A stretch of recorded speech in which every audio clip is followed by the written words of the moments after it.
Happy Friday and welcome into the PHNX Sun Devils show. Shout out to OG's Brands, guys, the official sponsor of Flavoring Fridays. Head on over to ogsbrands.com to see their full lineup, including their two newest gummies, the OG's Naturals and the Big OGs, and find out where you can purchase. I'm Anthony Totri. Yeah, you are. This guy right here is Erik Ruby. Yeah, he is. This guy right over here is Shane Dieffenbach. Yeah, I am. That guy way back over there, that's Jacob Franklin. His head's on the Yeah, sides. I am. Yeah, he is. Yeah, he is. Guys, happy Friday. Do us a solid. Hit that like button, hit the subscribe button, and leave a 5-star review if you're listening on audio. Let us know what you enjoy about this podcast. Guys, it's Friday. I want everybody here to say one thing that they're thankful for. That's not how this shit works. Say one thing you're thankful for, Shane. ASU men's basketball. That's just, I don't know why you'd be thankful for that. Thankful for than ASU men's Eric, basketball. what are you thankful for? Kenny Dillingham. Okay, there we go. Jacob, what about you?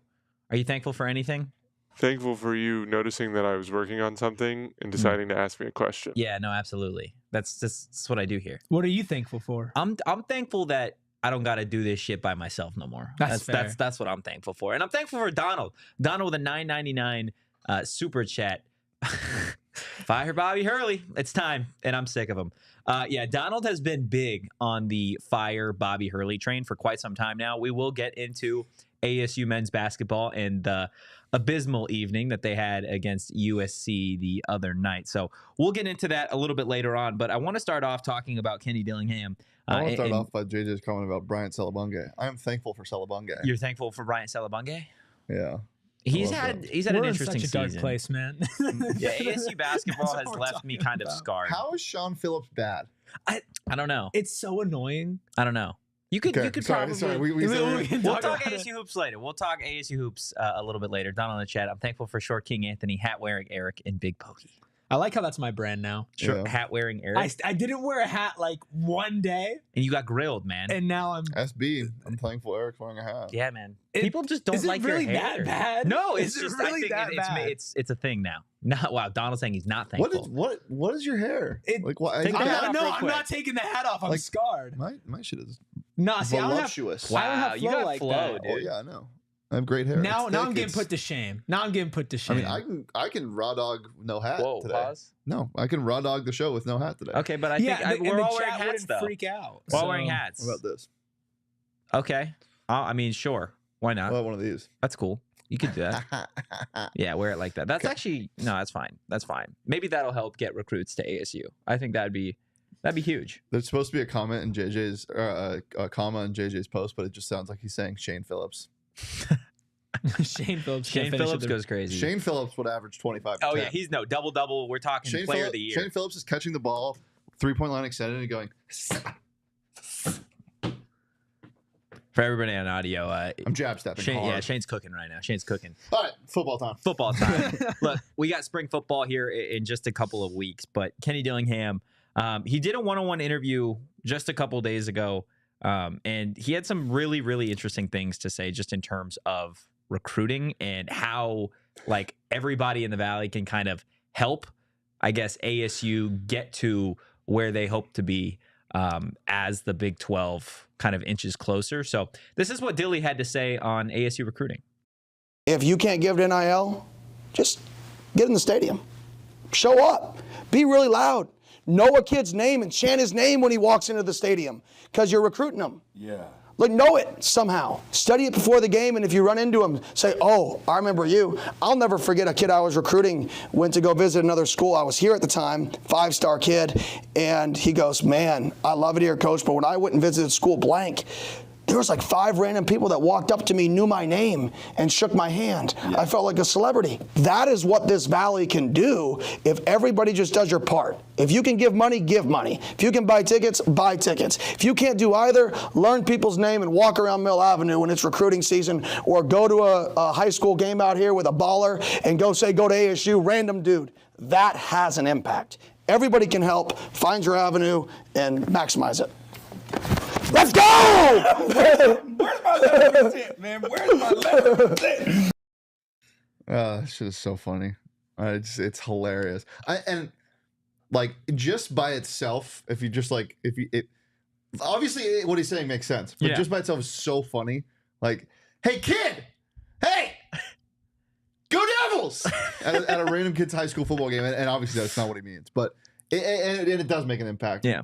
But that just goes back into everybody being bought in. It's not something you just kind of. It's not something that you can just decide to do one day. Like, you can't just.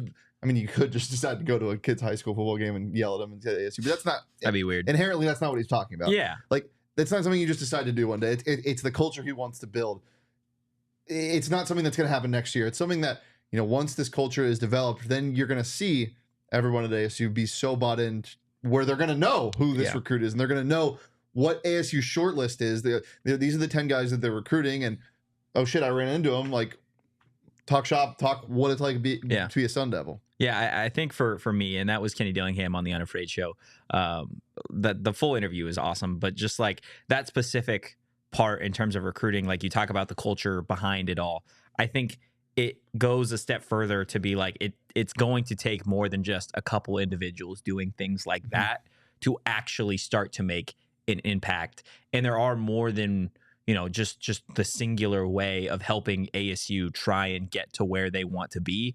It is something in today's era of college athletics with NIL and the transfer portal, like, you quite literally have to have everybody bought in from a city and town perspective to get to where you want to be. It is, yes, in part about NIL money, but it does go a long way with some of these high school kids being so impressionable to just, feel like a little bit of a celebrity and have people be like, hey, like, it's awesome to see you here. We love what you do. We love your game. Like, go Devils. You know what I mean? And it might be something that doesn't pay off immediately. Maybe they go chase a bag at first. Maybe they go chase one of those schools that can offer them a really high NIL number. But then, as we've seen in college football, a lot of times that stuff doesn't work out. And then they're back in the transfer portal and they're thinking, okay, is it more about what money am I going to get now? Or do I actually want to play? Do I want to be invested in? Do I feel like I'm good enough to go to the next level? And if you have a school where, man, I remember ASU fans were telling me that they wanted me back when I was in high school, and Kenny Dillingham was recruiting me and telling me that he wants the best for me. And I see what they're doing over there, and I see everybody love him. And everybody tweet about how much he loves him and how much he loves his guys. Okay, I'll go there for my second stop, right? So it's something that, like Shane said, it's not going to happen overnight. And especially with the ASU fan base in general, like, the success has to come first. It's not one of the schools where the fan support's going to come before the success, but you plant the seeds now. Yeah. So that you get somebody like Kenny where they look at him and go, okay, wow, that's somebody I support. Now he's winning.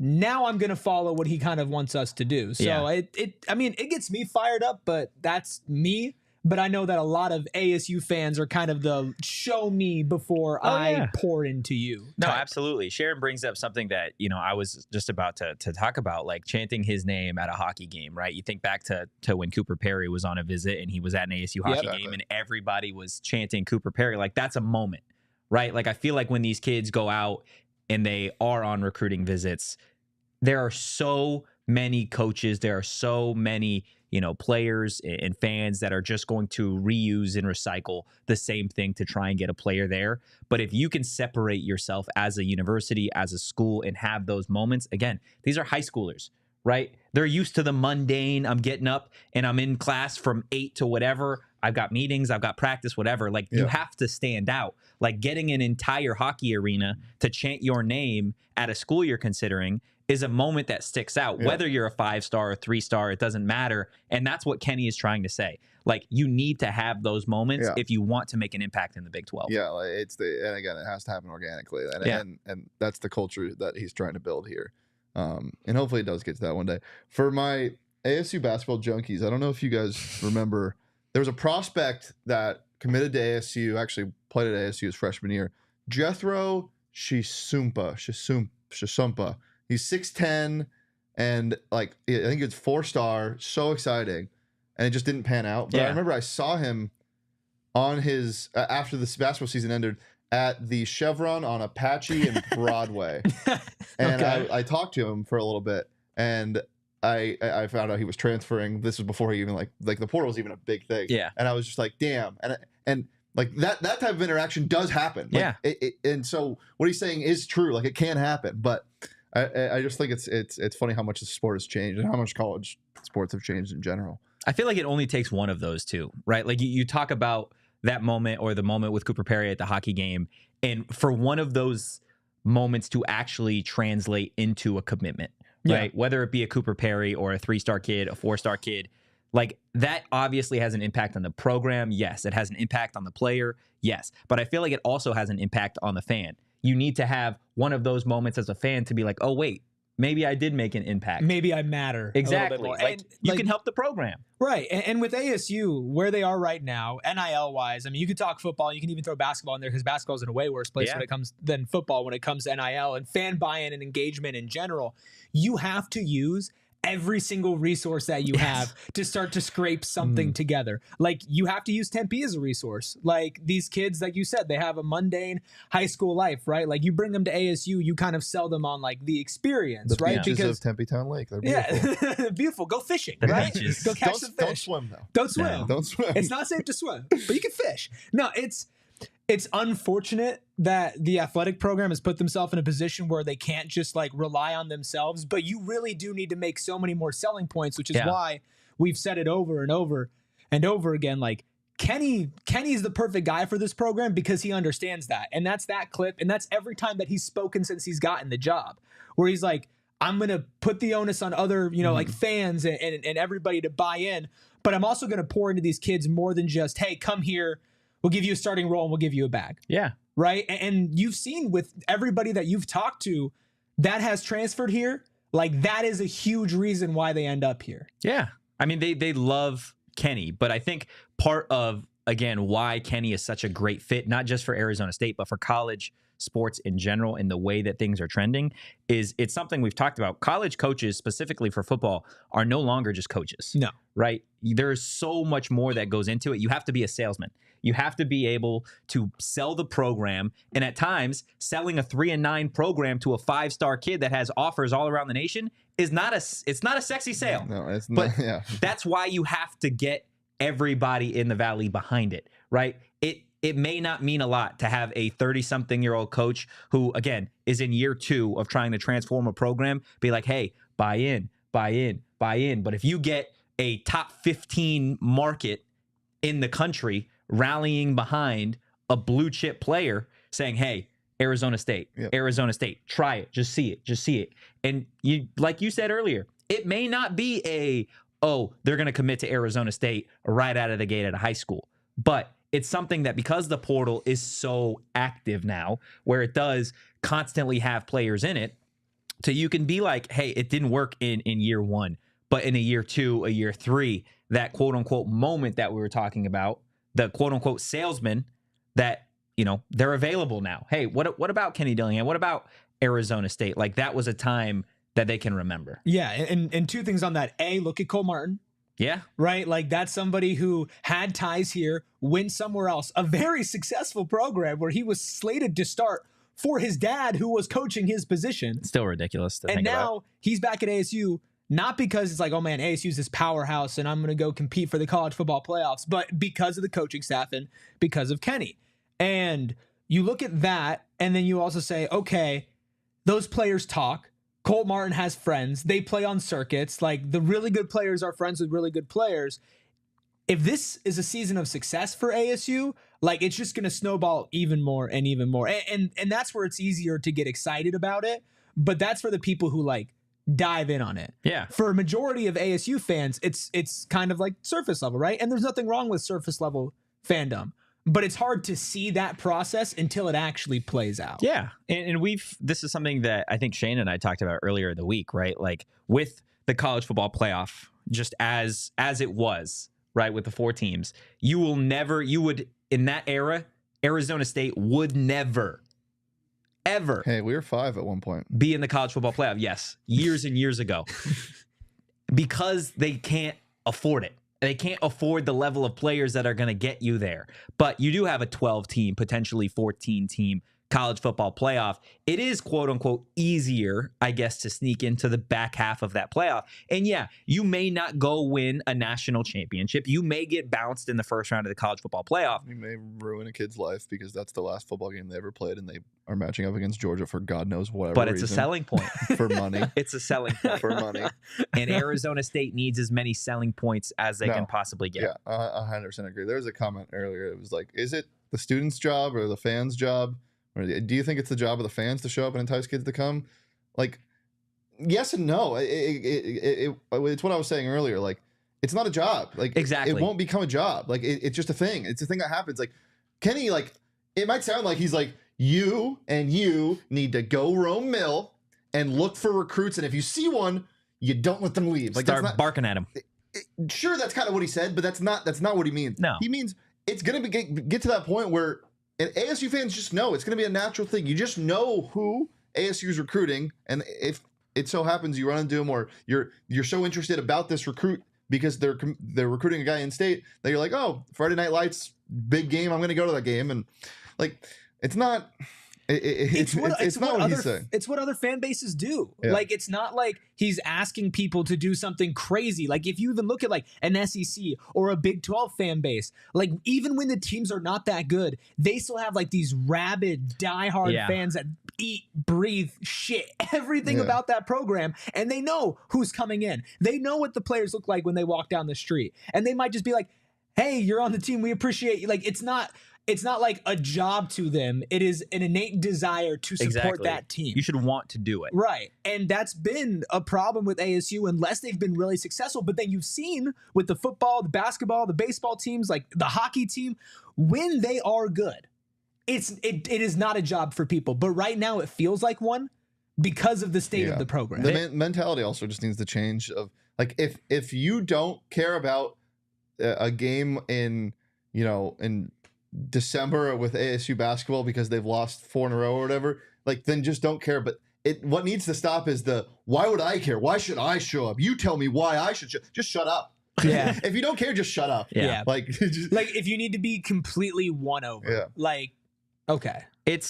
I think the most interesting part about all of this for me is going to be how the fan base reacts to this next season, because there are a lot of people talking about, hey, it's going to be a rude awakening for Arizona State football and basketball in the Big 12. And while that might be true, I think it's going to be a rude awakening for Arizona State fans, because you're going to go into some of these places and you're going to see what college football and college basketball are actually like. Okay. These, like you said, are fan bases that have grown up their entire life spending a specific day of the week dedicated to a team, their colors, the university, the players, the coach. Good or bad, they show up. And they show up in more ways than one, whether that be exactly what Kenny was trying to say in helping recruiting, whether that be donating to the collective. Like, yes, football, basketball in year one of the Big 12 may be tough to watch. But when you go on the road or when you go to Sun Devil Stadium and you see 50, 60, 70% of the fans there for the opposing team, for an Oklahoma State, for a Kansas State, for a Kansas, for an Iowa State, you're going to understand and see what college sports are actually like. They're not about fair weather fandom. So if you have any desire to see the Pitchfork do anything long-term in college athletics and have any sort of success, it is going to take that change in mindset to where it is, like you said, Shane, if you think of it as a job, you're already behind the curve. Yeah. It has to be an innate desire to want to see a program that whether you went there, you knew somebody that went there, you have an experience there, that you just want to simply see them succeed. And it's going to take that change. I just love, it feels like we're just parents at a dinner table, like doing our fucking taxes. And then all of a sudden you hear like hair pulling and Mom, Dad. And you look at the chat, it's like chaos, fire. Like ASU U of A basketball. What are we talking? We're not talking. We haven't mentioned U of A's name. No. Like it's hilarious how it just randomly starts in our chat sometimes. ASU fans, just ignore it. Like, It's fun. Ignore it. It's fine. fun. Look, I did want to get to another one of Donald's super chats. We missed it earlier. $4.99 super chat. I'm upset Kenny is on that pod and not ours. Donald, I will tell you, things are in the works. We're working hard here. And don't be upset that he's on a different podcast. Like Kenny does a million things. That's our friend Ralph. Yeah, like Works for that show. It's always best when he does as much media as he can. But he's also been on the show multiple times, and he's going to be back soon. Valid. Absolutely. Plus, I heard valid. Shanky do a mean Kenny Dillingham impression. Can I? I That's what don't I know. I've heard on never the seen street. you do it.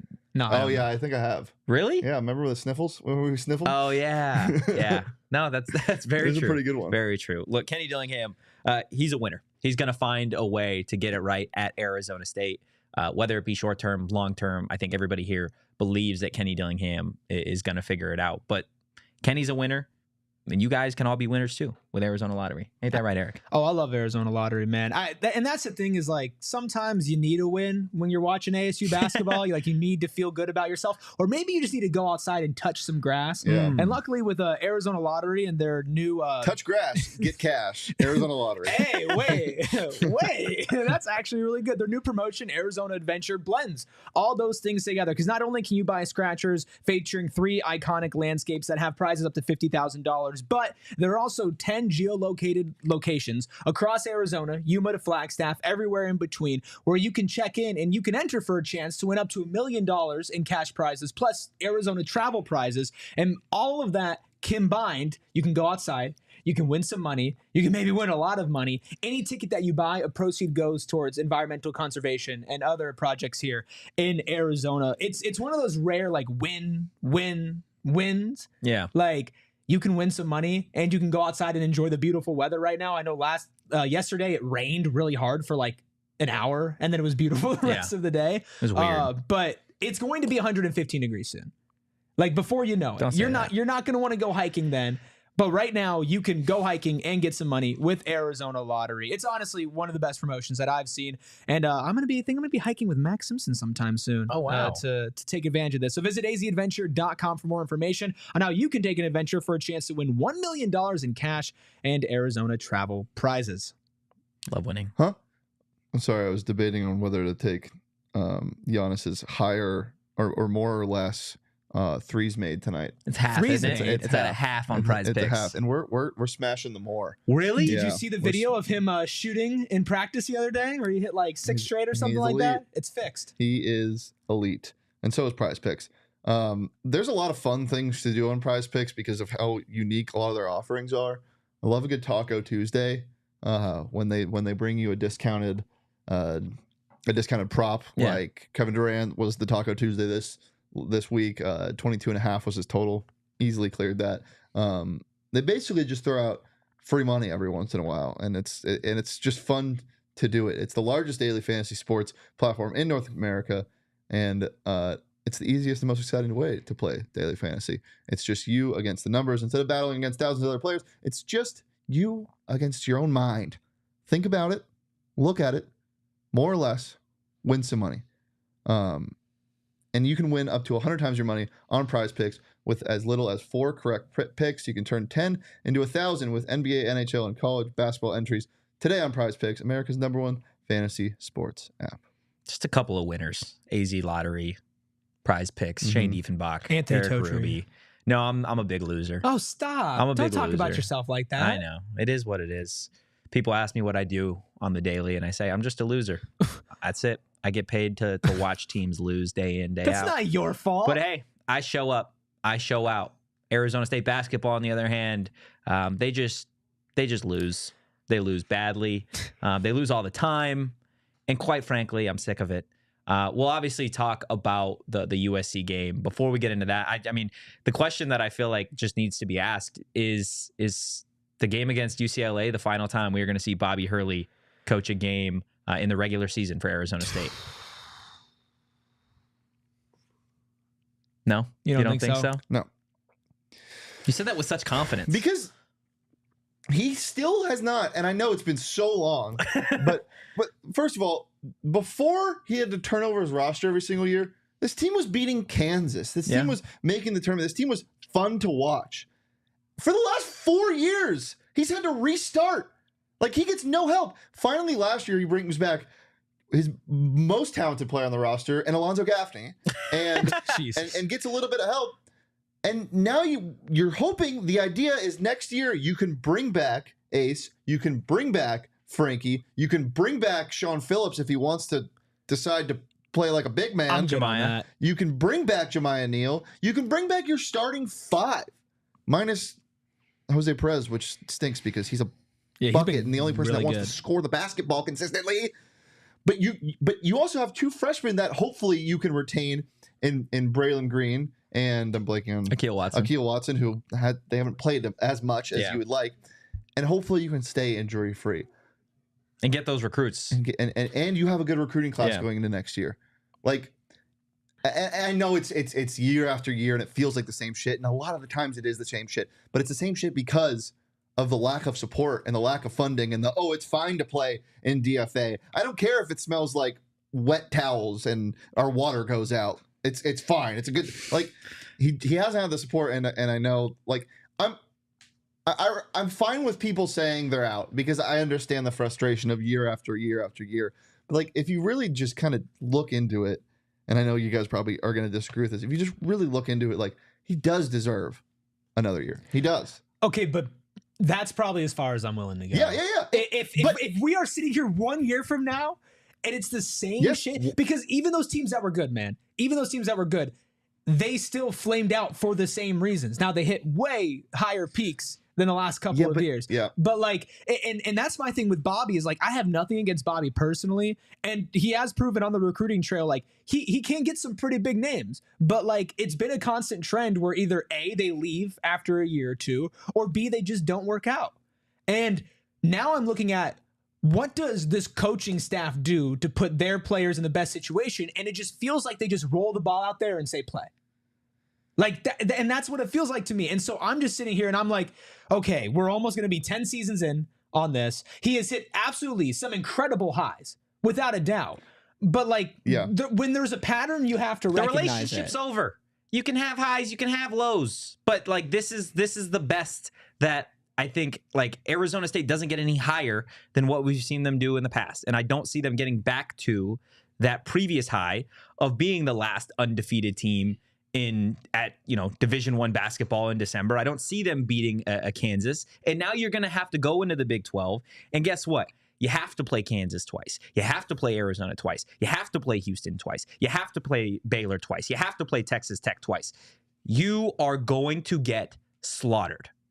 It is going to be a crime scene every time Arizona State basketball has to be out there in the Big 12. Remember this feeling when you bring in another coach and you're fresh off your first couple games in the Big 12 and you have a brand new slate and you're like, okay, perfect. This is it's going to take time to rebuild an organization. But it's I understand it's going to take time to rebuild, but I would rather have the like recharged sense of hope versus what I've got now, which feels like, hey, we're going to either start the season really hot in non-conference play, and then we're going to flame out in conference play like we do every single season, or it's going to be what you got this year, and it's just a mountain of garbage. But why do you think that the last 3-4 years you flame out in conference play?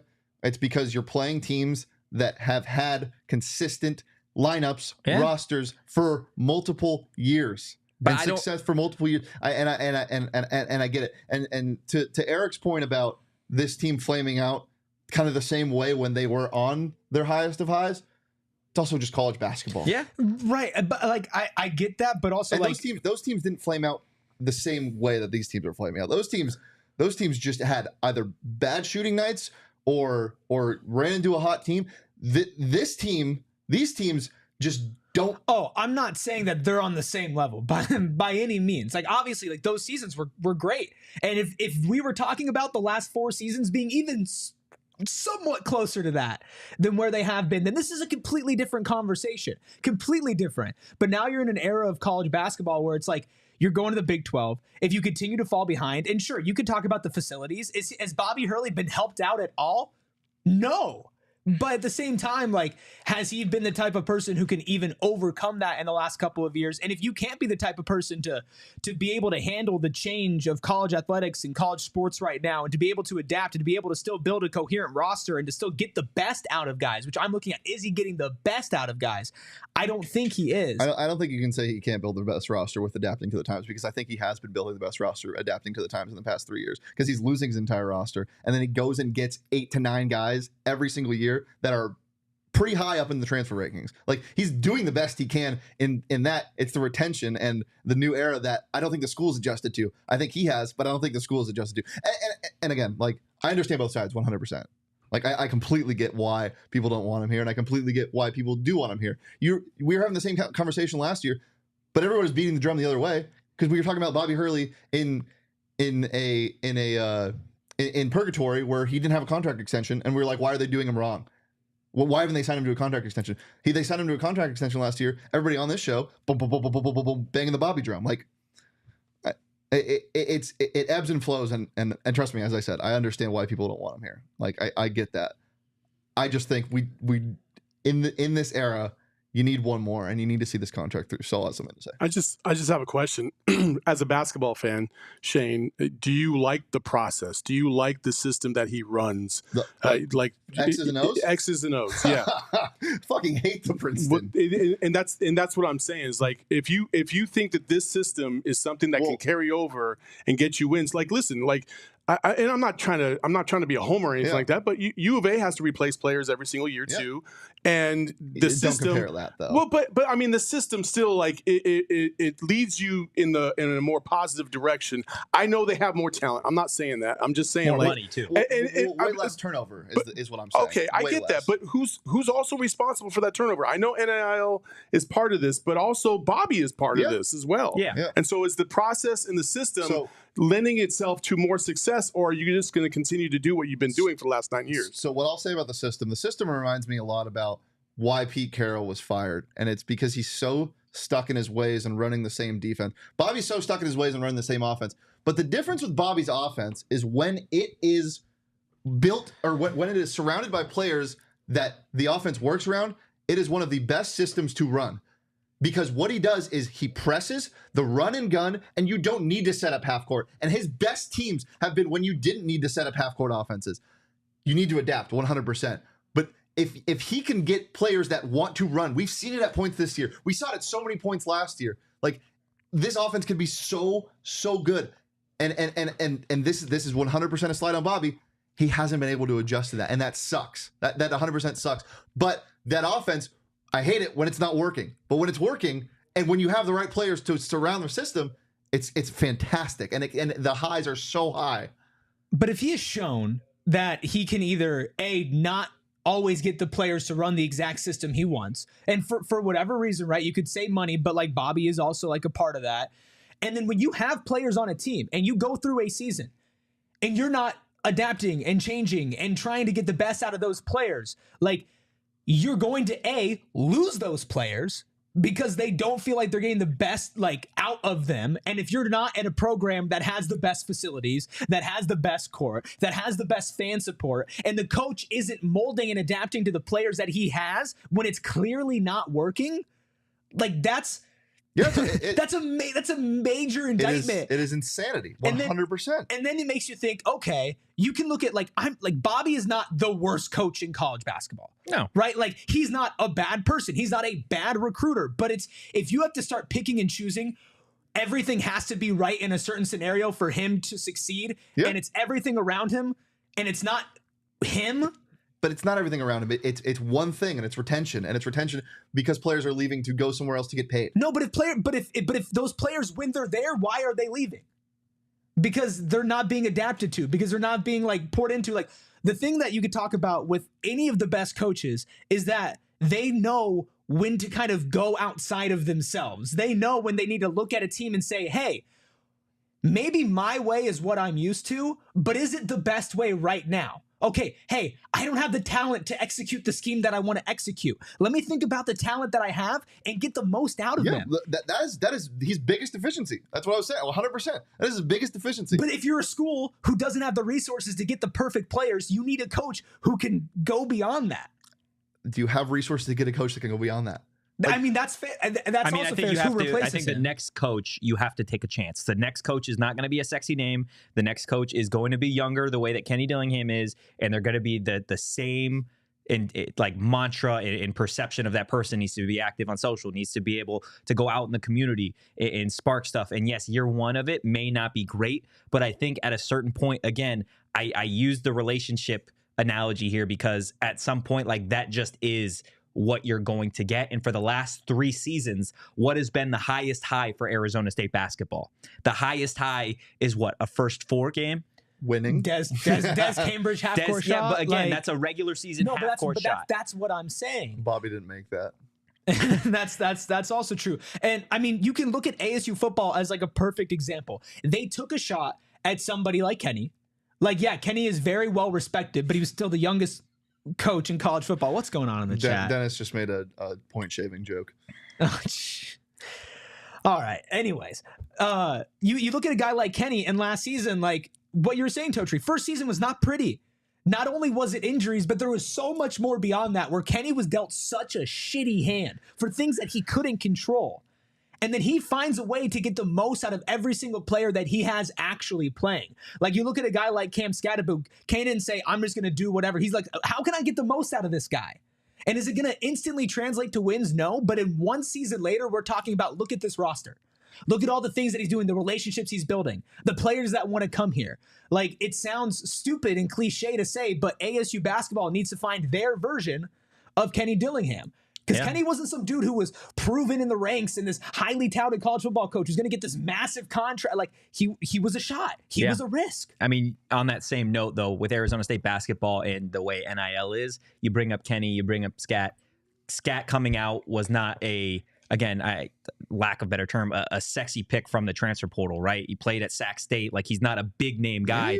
But you're able to pretty get sexy coming out. He was really good at where he was, he's, but Sac State. Again, you know he's versatile, but he's not coming with the pedigree of a Georgia or an SEC caliber school or a Big 10 or even a Big 12. The way that NIL is set up at Arizona State, you're going to have to go get those same types of players. Arizona State is going to have to go get those same types of players at schools that aren't jumping off Jose the page. Perez. No, that is the exact same. Yeah. Jose Perez scored 20-something points a game at some random school. I mean, I know this is his 5th school, but some random school in New York, from forgetting the name. But like, the players is not the problem. It's keeping them, and that's what we're talking about. I mean, the players have been a problem this season. This offense is 306th in the nation. Yeah. No, it's really bad. It's really bad. Like, the players have been a problem. Alonzo Gaffney has been a problem. The free throw shooting has been a problem. At points this season has been a problem. Sean Phillips has been a problem. You got to get 10 guys. You got to get 10 fucking guys. Yeah, but that's also fine. That's also so does everybody else in the country. No, they don't. Yes. For the last 4, no, listen to me. For the last 3 or 4 years, they've had the highest roster turnover out of fucking anybody. Anybody. Not everybody has to do that, Totri. You know how many players? Ridiculous. You know how many players this season for Arizona State played in last year's Arizona game? How many? 3. You know how many for Arizona did? 3. The same exact amount. The same exact amount. No. That's getting new guys. That's getting new guys. That is not even close. Because yes, 3 might have played in that game, but you know how many people were on that bench? You know how many people that didn't play in that game were on that bench? Like, it is completely different. And again, I think we're arguing about the same exact thing here because that is a problem in itself, is getting 10 new guys every single year. Yeah. But why do they have to do that? And exactly. And you can point your finger at the NIL like I have, and you can point your finger at Bobby for not retaining people. It's both. Because that is also true. Because it is both. Something needs to change 100%. And I'm still, and again, I've said it 3 or 4 times now. I completely respect your decision to want to move on, and I completely understand why. And I don't think it would be a bad move to move on. I just think he deserves another year and see if they can retain Rob. And if you can't, and if people start leaving immediately, and the season ends, and you see 1, 2, 3, 4 guys hop in the portal that had a massive playing time this year, then it's over. Then it's done. Then there's nothing you can do. It's over. I think Frankie's probably the linchpin by himself. Like, if Frankie hits the portal or throws his name in the NBA draft again, then I think that's probably your sign of like, well, we lost our most productive 2 players in Jose Perez, obviously no more eligibility. Right. And then you're losing, your guy in Frankie Collins. And then then you have to really, again, hope that you get a crazy, like, just transfer load, I guess. And that your freshman class coming in is really good. But again, like, you're going to be in the Big 12. Like, if this is what's happening in the Pac-12, and a down year, like, a down year in the Pac-12, not gonna be Pac-12. sweet. It's not. And like, look, in the same way that you can see our perspective, like I see yours, where Bobby recruited these guys, and it's one of the most highly touted classes since he's walked in through that door. Like, sure, maybe you're not going to go out and get somebody who can be instantly better than Bobby Hurley or instantly a better recruiter, but somebody who can like look at, again, I hate drawing the cross-sport comparison, but at the same time, like, I do see them in pretty similar positions. Like, there are guys on ASU football this year that definitely could have, like Elijah Badger could have gone to another school. Yeah, he's like, so unique, though. He's such unique. But what I'm he saying is, he like, could have gone to another school during a coaching change. Like, this isn't. He's unique. He's so unique. He went through a coaching change. He went through a loss to U of A for the first time in a couple years, and he stayed. Like, guys like that are unique. I completely understand what you're saying. The one thing I'm not going to stand for, though, is Ryan's comment about players don't like playing for Bobby, which is so not true, because I know that for a fact. Yeah, they enjoy playing for Bobby. The illusion of, oh, this guy never comes and visits. This guy, all of them come back. Yeah, all of them come back. Players do like playing for Bobby. If that is such a comment of somebody who just watches the games and is like, Bobby's screaming at the guys and they're not responding well. Like, that is how this works. But again, like, I don't know. We've talked about the same point over and over again. We've danced in a little bit. Should we talk about the game itself? Yeah, maybe just look at the numbers real quick. I think at this point we can screw the game. Let's go ahead. Let's take a look at the Bobby board just to kind of see where we're at. Donald. It's not pretty. Okay, it's not pretty. Arizona State has won 3 of their last 12 games. Bobby board. One of the last 4. Obviously, one of the last 5. It's not great. The only real wins as of late came against a Washington State team. That Washington State just lost to Washington last night. They beat a bad Oregon State team, one of the bottom 3 teams in the conference. Utah's had an up and down year, and then before that, it was 5-6 games before they won, and they beat one of, again, the worst teams in the conference in USC. Now you got 1 game left against UCLA, but I kind of want to look a little bit past the UCLA game, and obviously we know, nobody's thinking NCAA tournament. From a fan base perspective, you'd have to go do something that Bobby and this program have never done, and that's win a Pac-12 tournament. For you guys, though, and Shane, I'll start with you, for the seeding of this whole thing, what do you think is the best possible realistic matchup for Arizona State in Vegas? What do you mean realistic matchup? Like, what seed do I think they're going to be? Well, I guess not what seed, but which team do you think would you feel most confident against that they could draw? This team doesn't really match up bad or good against anybody. They just kind of play basketball, and whatever team, because they have 3 different ways that teams can match up against them. They're good, they're bad, and they're okay. And they all play different styles of basketball. They're good is when they're running, and when the ball is moving, and God forbid they shoot better than 30% from 3. That team is winning by 20. Yeah, doesn't matter really who they're playing. But we never see that team. That team is very rare to see. So I don't really think it matters what team they match up against. Obviously, I think the easiest would be your Oregon States. Yeah. But they lost to Oregon State. And it's tough because there's 5 or 6 teams right now that are all within a game of each other in terms of conference record. So this thing come Saturday, could really just get flipped upside down. Erik, same question to you. Which team heading into Vegas would you feel most confident to see Arizona State have to play? It's the same answer. I have no confidence. I don't look at anybody and say, you know what? That's a team I'm confident that ASU can walk in and beat. And sure, they will always have a chance to win, because sometimes when this team clicks, they can beat really good teams. Yes, Washington State lost to Washington, but they were the 21st best team in the country, and they had just upset U of A coming into ASU, and ASU beats them. They're able to reach certain highs, but a USC is a team that's they don't have it all together. Yeah, they just beat them last night, but that's a team ASU can beat. Oregon State is a team that ASU can beat. Other than that, man, give me Utah. Yeah, I guess, but I don't know. If you ask me, hey, gun to your head, pick ASU or Utah. I'm picking ASU. ASU swept them. ASU swept them this year. I think it's the only team that they've swept this season. And that's a different team. Yeah, it's a much different team now. Utah is such an up and down team. They've been up and down all season long. Didn't what's-his-face not play in those games, though? Carlson? I'm not sure. I would have to go look back. I don't remember all of these Arizona State games. For me, I think, again, if we're talking about a realistic matchup, I don't see Arizona State having to play in Oregon State or USC. They're just not going to be a high enough seed to get that draw in round one. Realistically, though, that's probably, you're looking at a Utah or a UCLA. What seed was Oregon State when they won the tournament? Were they 5? 5 or 6, I think. I thought they were more than that. JJ would know. JJ, can you drop JJ in their the chat. seed No, in their the point chat? guard didn't play. Still, I think in terms of a realistic matchup, that's probably what you're looking at. I don't think ASU matches up well against a Washington. Obviously, you wouldn't see a Washington State and Arizona or Colorado until that second round. But regardless, it probably is going to be a bumpy road in the Pac-12 tournament for Arizona State. But regardless, if you're making the trek up to Las Vegas, guys, stop at your local Circle K. Get all of the amazing snacks they have. Take advantage of the deals that they have on gas thanks to their membership program, Inner Circle, where you guys can save 25 cents per gallon on your first 5 fill-ups. And then after that, save 3 cents per gallon every single day. Eric, do you know where I got this? I actually do know because I got it for you. You did. You stopped at a Circle K this morning. You said, hey, do you want anything from Circle K? And I said, oh my gosh. I'm sorry. I would love, I actually don't even think I have this your number. Gatorade. That's crazy. That's crazy. Guys, so are all the deals over at Circle K. Somebody's not in my inner circle. Get every 6th free on a selection of Circle K products, That's pizza, crazy. coffee, ice cold fountain drinks, and more. Just join Inner Circle for free by downloading that Circle K app today. Terms and conditions apply at participating locations. Visit CircleK.com for details. Look, obviously, Pac-12 tourney next week is going to be exciting. We got some exciting stuff at PHNX happening as well, but I don't know if there's anything more exciting than looking forward to Craig Morgan's St. Patty's Day party.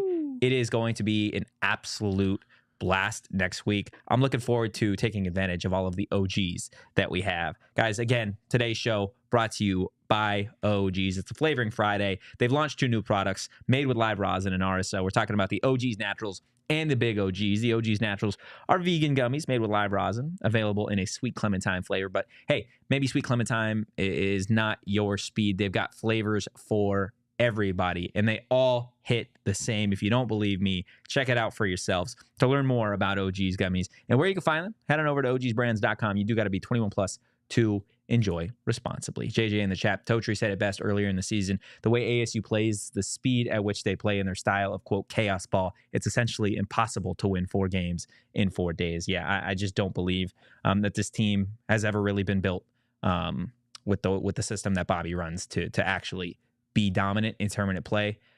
It's just, they wear themselves out, man. They wear themselves out. It is what it is. Angry Grim, damn, homie, left you out on the Inner Circle K. That's I know. tough.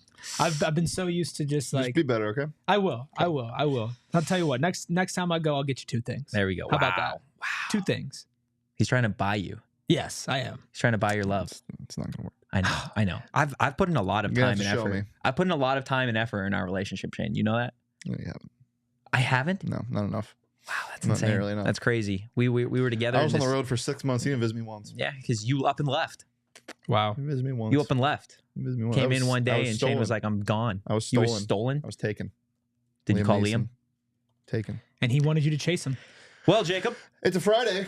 which means it is time for Hot or Not. And shenanigans. Who is hot this week in the office? Who's had a hot week? Who's had a good week? Who's had a hot week? It's got to be Shane. Shane has had a hot Yeah, week. Shane's getting his feet back under him, back in the office. Did you lose him? What, He's pointing. he's pointing at himself. Yeah. What's he? Do we still play the graphics? No, or we is it- don't. We don't. No. No, we don't. Because there It's was got it was Sh- just me. yeah, it was just Totri. It's just me. Well, can we play one? It might mean, not work. I I doubt don't it know. works. Yeah, I don't know what it is. We'll find out. Well, let's see. Let's see. It Nope. doesn't work. Tough. But you're hot. You're hot in our hearts, man. You're hot in our hearts. Who's been ugly this week? Whoa. Who's Ooh. been an ugly little stinky baby in the office this week? Jesus Christ. I'm not going to throw anybody under the bus. It was crazy when I'm gonna Danielle fall- said Petey last week. I think I'm going to fall on the sword for this one. You've I been think- an ugly, I think- stinky baby? I think it's me for my inner circle faux pas. Mm. You know, I think that This isn't hand up accountability. This isn't part of the segment, though. We shouldn't do this. We should not make this a thing. It's been a It's thing. been- I don't know where dude, you've been, The but other, last week I was producing Things and I change. forgot that was going to happen. So she's like, "Who's been bad at the office?" And I'm like, I felt like Okay, wrong. well, I'm nixing this. We're not doing that. oh, you're nixing it? Yeah. Wow. Wow. You know who really is Bad for probably the the culture. superstar? Max. Ad man. Yeah, the 'Cause he dude got a literally tattoo. got tattooed. That's crazy. You shouldn't make bets Where that you you're can't win. sitting, he got tattooed last night. He did. Shouldn't make bets you can't win. Shay knows the thing about that. Ain't that right? No. Totri, if ASU can't wins the Pac-12 we tournament be and wins the friends? tournament, you got to wear a Speedo on the show. So, Is that what was said? Wins the tournament? yeah. You're so stupid. That's such a dumb. Wow. There's no stakes for that. What do you mean there's no stakes for that? I have to sit here wearing a Speedo for an entire show? No, if they won the Pac-12 I have to put tournament. that on the internet? Yeah. That sounds horrible. Yeah, but never mind. I think we get demonetized. Yeah. No. probably. No, we probably make more money. To be No, honest with we're you. honestly probably that we'd be fine. Jacob, Anyways, yes. what's hot the or first not? topic this week? First topic is popcorn seasoning. Ooh. You know how like you get just regular movie theater butter yeah, popcorn, you can do like whatever. white cheddar. But you can get like the white cheddar, the ranch, the sweet chili, yeah, like popcorn literally seasoning. the hottest thing ever. Yeah, no, it's hottest. Yeah, It's so good. It's incredibly hot. One of the hottest inventions I think of all time, to be completely honest with you. Especially, it's probably the top movie invention of all time. Aside it's- from screens and actual movies. I would rather the You'd rather just popcorn sit, seasoning. Yeah, not rather, see the movie, just yeah, eat- yeah, yeah. absolutely. That's I'd rather fair. sit in like a room. So the ones you can get at the store now are awesome. Yeah. Like they're really good. But the ones they used to have at the movie theater, the communal ones that were like Yeah, the that other- were tied to like they were chained up, were the best thing ever. Yeah. Like, oh my God. I would always put the nacho and the white Just cheddar. dump. Just dump. Put the Yeah. nacho and the white cheddar. Shake your shit up. Do it again. Ha-da-da-da-da-da-da. Love the Put some sound butter effects on that. Do the butter dispenser too. Wonk, wonk, wonk. Yeah, they took that all away. Yeah. They Yeah, said these why? people are great. Well, COVID. Yeah, fair. I think they took it away before that. I don't know. I think because the little, I'm going to use your favorite word, their grubby little hands. They're grumpy They want little to steal heads. your money, and they were like, "Oh, you got to pay for that now." I think they took it away way before. Wow. Do they COVID. even offer it anymore? Yeah, they offer. You can still. You buy can it. buy okay. them. You can Yeah, buy the which is- little Donald tiny doesn't ones. think that's hot. Wow, that's tough. You think it's hot though, right? I think Whoa, I don't whoa. think it's as hot as you guys. Why is it communism? Donald, that's it's Donald's communism. default. The communal thing is communism. Yeah. That's a Yeah. default insult for Donald. He basically says it for everything. I'm hot. I'm not as hot. It's definitely something I would indulge in, but it's not something I've really thought about or missed since they took it away. So you don't buy the ones from the store? No, I don't. Do you eat popcorn at home? Yeah, but That's a I don't. great I don't snack. usually pop it myself. I buy like the pre-popped bags. So I don't think she's here yet, but Leah. No, eats- Leah's here. Leah, you hear what we're talking about? Popcorn seasoning. That was such That a she was that so was such not a interested. half-ass. To be fair, the trade deadline ends in a minute and 20 seconds, or a minute 45 seconds, so she's not that engaged. But she when the popcorn is done and there's a bunch of seasoning pooled at the bottom, spends probably like 20 minutes just numbing on it. Mhm. Wow, yeah, crazy. interesting. Sharing in the Respect. chat, give me movie theater fake butter, and that's it. I hear that argument. I hear it. I just I like to be up here. I like to be up here, and I feel like just the fake butter by itself keeps me like right here. It's good, The seasoning or but the fake no, butter? no, the fake, but it's good. No, it's good. Like I said, it's here. It's here. Yeah, I just but the seasoning takes me up there. it goes crazy. It's part of the movie experience. Yeah. You know what I mean? All right, what's topic number 2, Jacob? Topic number 2 is AI technology. Not hot. Well, I think the people using it are like the coldest people on planet Earth. When they abuse it, like people that I saw the A's use it in their rendering. You could tell the people were AI generated. That shit pisses me off. I think it's lazy, but I think like the way it's supposed to be used and can be used, How's it supposed to be used? like Like, how are you supposed to use artificial intelligence? well to better what you're like people that use it in place of creativity like on the internet make me so mad. Like when they're like things that have hundreds of views and likes and clicks, and it's somebody just like, this is what it would look like if the shoes were made of fruit, and they're like, yes, love, awesome, cool. Like, so stupid. But like for example, Premiere and Audition have great like AI for making audio sound better because they can generate sound to clean up noise or whatever. That's great and well and good because it's contributing to your creativity. But when your creativity is 3 words typed into a thing and it spits out some bullshit that doesn't even look good, and you can tell it's already so oversaturated. the way it's being used is not hot. It is hot, but right now it's not hot. And it's scary. It's terrifying. And see, that's where it comes down to me. Is like there are some really cool uses for it, but like I don't trust humanity, and I don't trust like the fact that you can just of humanity. Create videos out of nothing now. Yeah. And fake news. Like I know that's like a hot button term, but like it's just scary. What needs to happen? No way you just said fake news on this podcast right now. What needs to happen is, and what I think is going to happen is there's going to be a regulation by some either higher power than the federal government or just in the U.S. federal government is going to have to find, like, you're going to have to, like, sanctioned AI tools are going to have to have a watermark on them. Like, so like that's going to have to happen. What happens first, AI rules or NIL rules? Well, there's already NIL rules. They're just weird. Come on, silly. Come on. Silly goose. Dennis with a hilarious comment. I'm out. Back to Totri, back to Shane, back the other dude. Wow. And back the great DJ Honestly, Jacob Franklin. He deserves that today. Yeah, that's got thrown under the bus. I can't lie. That hurt probably more than it should have. That hurt more than it should have. AI. That was what we're talking about, right? Hot or not, just AI in general. I mean, I think it's hot. I think new forms of creativity it's not creativity. No, but I think again, being able to type something in or create something just based off of an imagination without really having the tools in and of yourself yet, I think is cool. I can understand and definitely see how it can get a little gray and a little dark. But when it's used, for creative purposes to just experiment, I think it's cool. So I'll say hot. What's the final topic, Jacob? The final topic might be a little confusing. Okay. But cold plunges. Why is Cold that confusing? plunges. Well, like, is it hot or... Gotcha. It's very hot. Physically cold. Very hot. Why? Because it serves a purpose. Like medically, it serves a purpose. It can, one, shock your body, make you feel better, but two, it also helps things. There's a lot of health benefits to cold plunging every day. It's hot. Do you cold plunge every day? No, God, no. I'm not built like that. What about you, Eric? I guess I'd fall in the same boat because I do see all the benefits from it. I'm not the type of person to even take a cold shower. Like I just not built like an animal. I'm not built like that. I'm sorry. I'm just not. Unless it's like 115 outside and I'm like sweating like crazy. I'll start it off cold and then I'll work my way up a little bit hotter. But I don't have anything against it. Yeah. I can't be like, no. Stop it. No Get out of that cold icy plunges. tub. Yeah, I'm not like offended by it. We'll say the cold is hot. Yeah. I mean, I think it's hot. I think the dude that made it a trend on TikTok to do a cold bath outside every single day for 365 days in Detroit, I think that was pretty cool. Did I like 6 o'clock in the morning? Check that out on TikTok. It's ridiculous.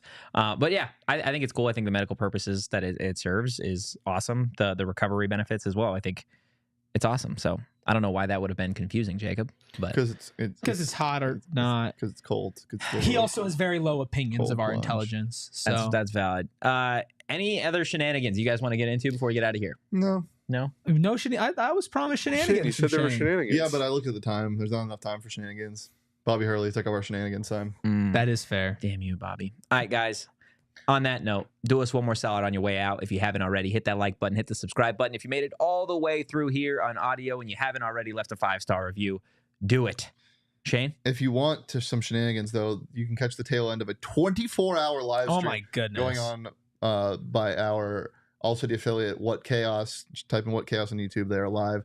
Ex-ASU beat reporter Sean DePaz. Personality Sean DePaz. is producing that show and has been awake on the computer for 24 plus hours. Jeez. Absurd. They should be wrapping up here soon, but there are a lot of shenanigans on that show.